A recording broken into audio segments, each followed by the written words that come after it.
So I was just watching this Channel 5 with Andrew Callahan documentary. I don't exactly know who this guy is, but he makes sort of a mix of like comedy and serious stuff on YouTube.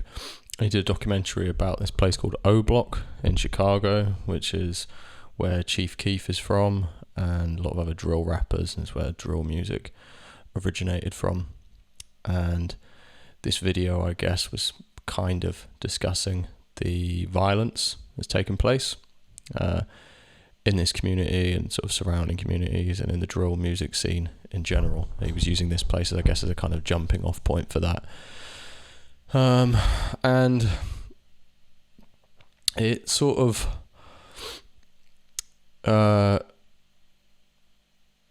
shone a light on something, I guess, a cultural issue I think is present surrounding violence in rap and kind of accountability.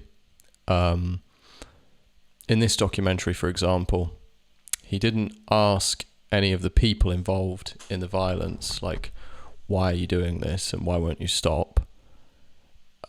He asked DJ Academics and Adam22, who are both like internet personalities who covered the violence, admittedly in quite trashy ways, but he asked them if they felt accountable, if they felt responsible. I feel this is rather patronising, first of all, towards the people involved. It kind of operates from a perspective of them being kind of like children or like animals, or not kind of having agency as adults and human beings. I think it's first and foremost, it kind of highlights a fundamental lack of respect for those people that is masquerading as something else. It's masquerading as like kind of well-intentioned sympathy and understanding, but I think like a lot of kind of I guess you would say liberal ideals surrounding things like this, although I don't really agree with that terminology, but whatever you want to call it, this prevailing notion, it kind of often betrays a feeling of superiority, I think, to people. A feeling of superiority that presents itself in the form of thinking that people need handouts or special treatment or double standards, or to be looked at with significantly more leeway and sympathy than other people. I don't think that's right, first of all. I think it's just a fundamentally flawed way to approach a conversation when you're talking about primarily like adults. Well, I mean, it's not always adults anyway. Like a lot of very young people, sadly, get involved in all this violence. But anyway, yeah, I think there's like a very large societal problem here in terms of rap consumers, rap artists, record labels, critics, the media, everything. When you think of like the hood, right? What people do you think of? Typically, I would say you think of young men with like social status, young men who are involved in crime. You don't really think about other people. You don't think too often, in my opinion, about the other people that live there, who are working people, who are much older or perhaps much younger, or who are just simply not involved in crime whatsoever, which is the majority of people.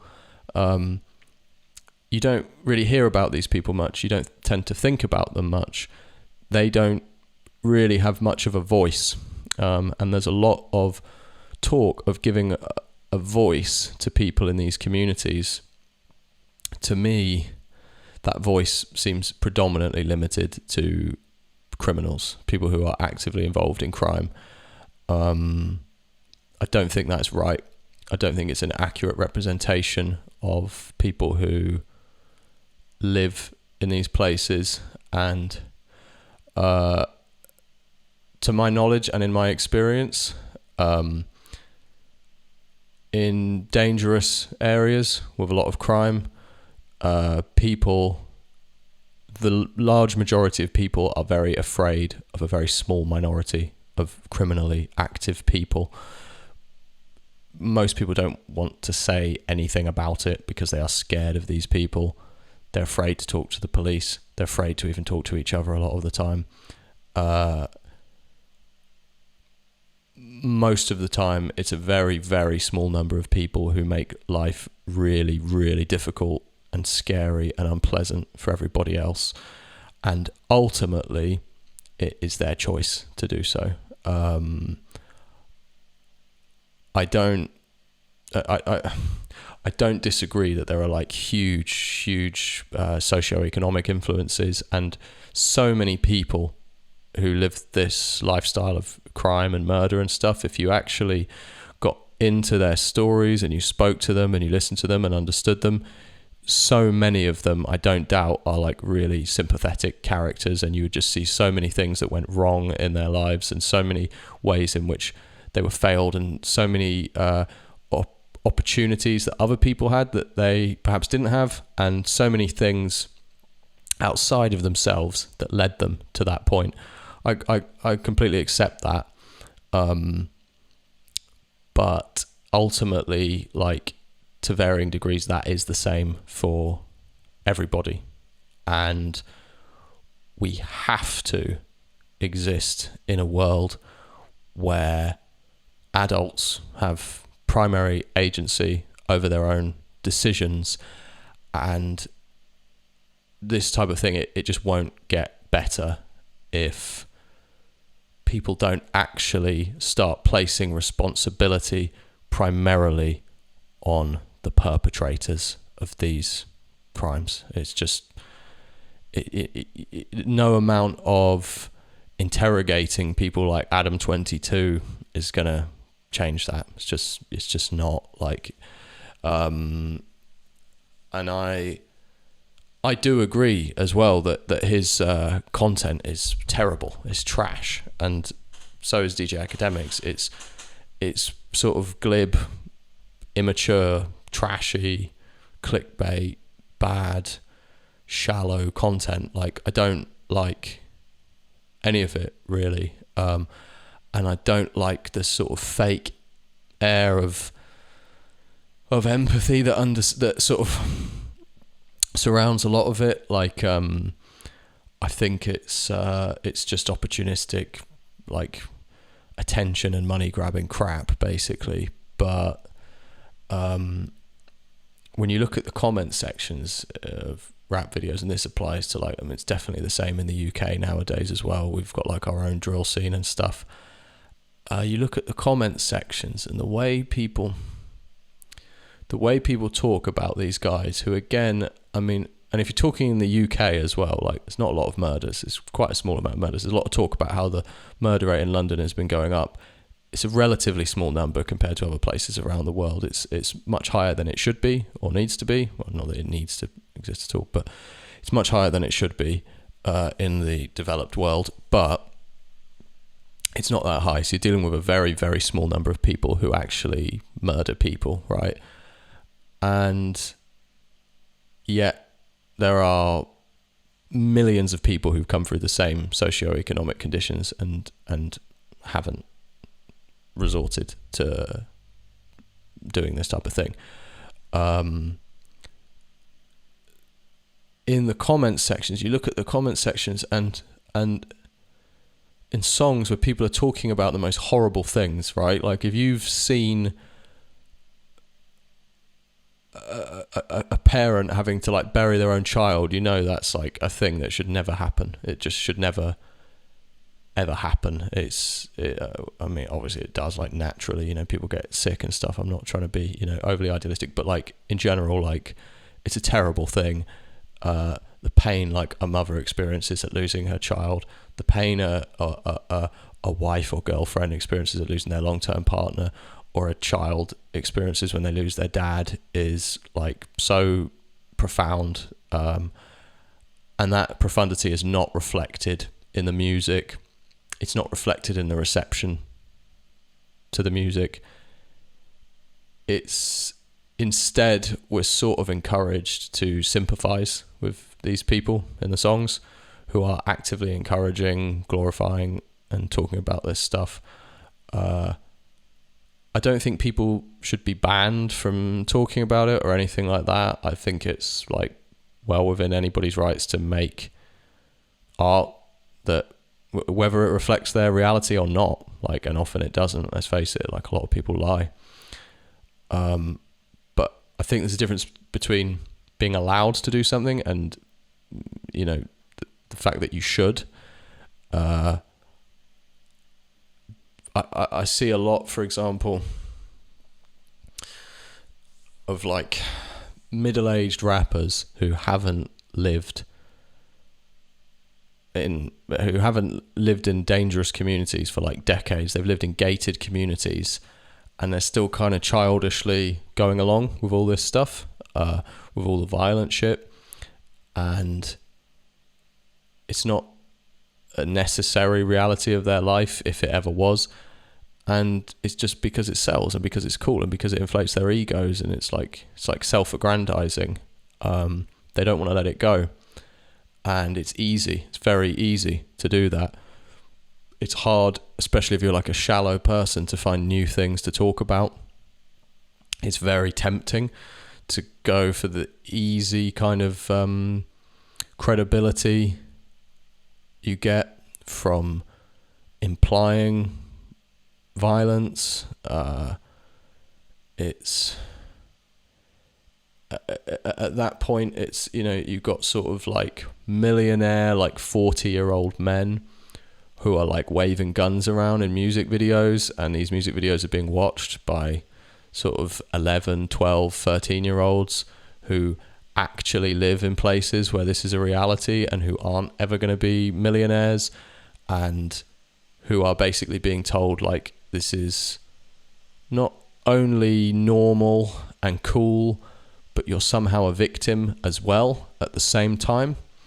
And that has become very unpalatable in recent years for me. It's just I listened to like this stuff all my life. I always liked violent rap, and I always bought into the narrative like no, you don't understand, it's the system that's at fault. And you get to a point, decade after decade, hearing the same stuff,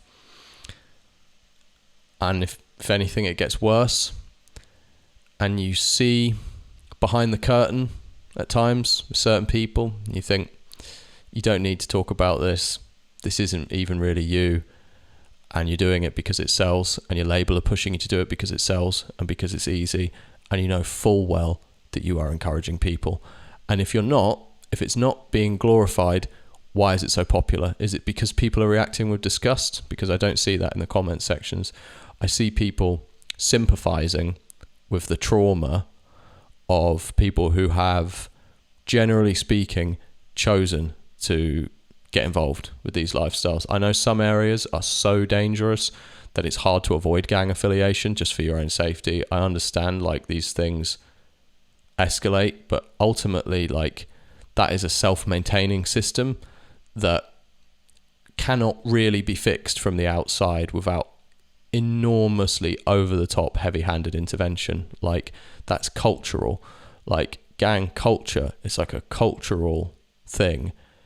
It's not written into any kind of legal system that can be changed directly. I understand that the way that we manage resources and the way we manage our legal systems can have a big impact and can definitely make things worse, and definitely have made things worse for years. I totally understand that. But ultimately, in the end, if there is a toxic and violent cultural aspect that can't be fixed solely through outside intervention, like ultimately the responsibility is on the people who are maintaining this culture, participating in it. And people don't always appear that reluctant to do so. There are some rappers who talk about this stuff, and you can hear a lot of sadness, and you can hear that like they don't really think is cool. It is just the reality of their lives, and they can't like lie about it. And they also, it's natural, like especially when you're a man, especially when you're a young man, like I think it's natural also to, like, I think tribalism and ego and like wanting to have status and things like, they're totally normal, natural things that in other societies present themselves in different ways, less dangerous ways generally. And I think it's okay for people to engage in that and talk about it. But there's just a sense of taste that is gone, and you're not allowed to challenge this, because if you do, you're somehow not being sensitive enough, you're not being sympathetic enough. And I just again have to wonder, where is the sympathy and sensitivity extended towards basically innocent victims of this, people who are afraid to go out after 6 p.m, people who want to call the police and say, these people are outside my window all day, I can't sleep, I don't want to go outside, but they can't because they will face repercussions for doing so. I don't see a lot of sympathy extended to those people. I'm frequently told, I think we are frequently told, to have sympathy quite often for the wrong people. And in the UK, for example, like in London specifically, it's pretty clear that the growing drill scene there caused a lot of violence. It made everything very public. It created pressure for people to respond to certain things. People, for example, would get beaten up on video and there'd be a pressure to respond. There were a lot of reciprocal murders that seemingly often happened because there were so many eyes on what was going on, and there was such a heightened awareness of who was doing what, that it was difficult for people to back down from things. And ultimately there ends up being a lot of like quite innocent victims as well. Some people are killed just for being from a certain place sometimes. And the violence, because of these reciprocal kind of like murders, it becomes normalized in general, becomes easier for people to do, and it allows people to take other people's sort of life and death into their own hands in a way that is like obviously a power that like no one should have, I don't know. Yeah.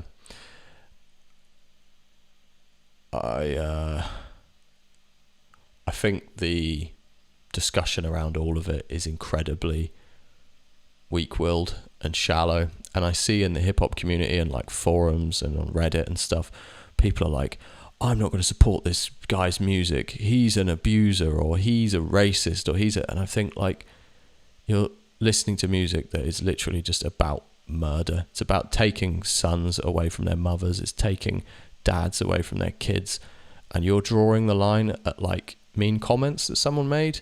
You're drawing the line at like other.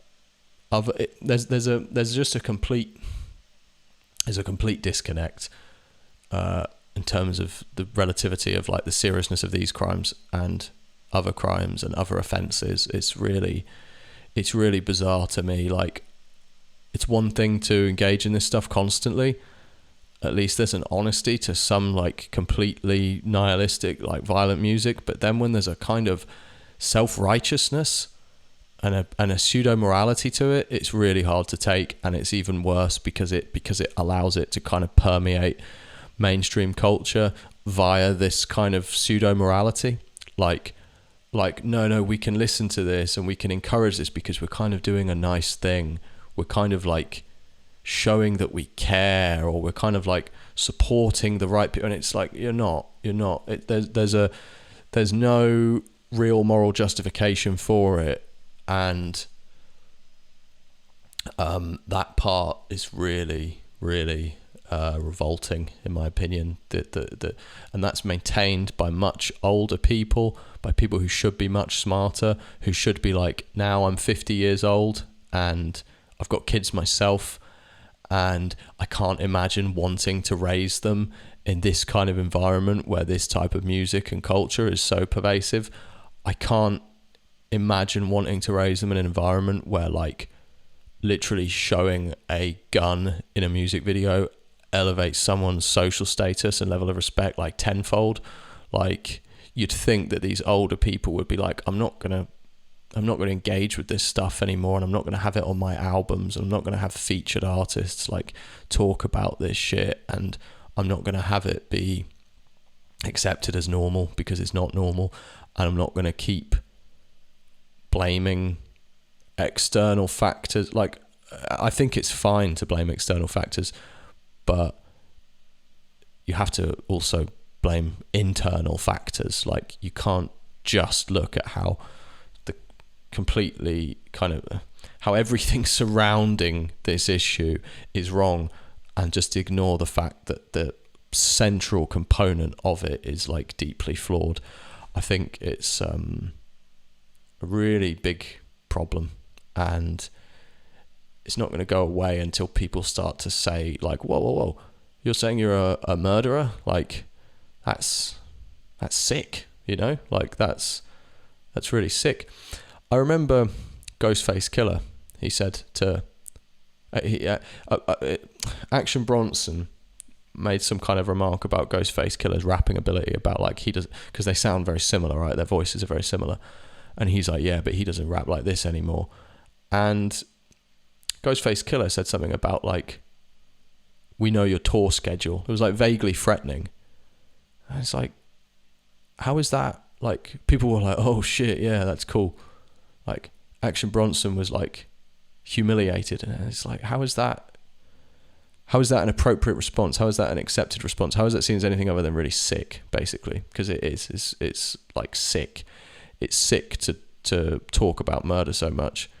It's sad, and it's just ultimately like, in any other part of society, being obsessed with murder is perceived as completely sick and sadistic and wrong, and generally associated with a total lack of empathy or some sort of fundamental flaw as a human being, whether it's narcissism or sociopathy or psychopathy. And people seem completely oblivious to the idea that maybe the common denominator among people who very, very actively and enthusiastically engage with these things is not socioeconomic conditions, but actually predispositions towards this type of thing due to some kind of psychological condition that they have, in the same sense that generally speaking, you don't assume that and I understand the nature of the crimes are very different, but you don't assume that a serial killer is that way because of society and deserves sympathy. You mostly operate from a point of view of, first of all, this guy is a psychopath. Like, this guy has something very wrong with him mentally that makes it easy for him to commit these crimes that other people don't commit. And you see the same about like war crimes and things like this. You know, you start from there generally. You don't start from a place of understanding and seeing them as a victim. But the idea that an environment and a culture that lends itself very well to violence, that might be a very suitable environment for people who are for a tiny minority of individuals who are predisposed to that kind of thing due to some kind of emotional or psychological imbalance within themselves. Like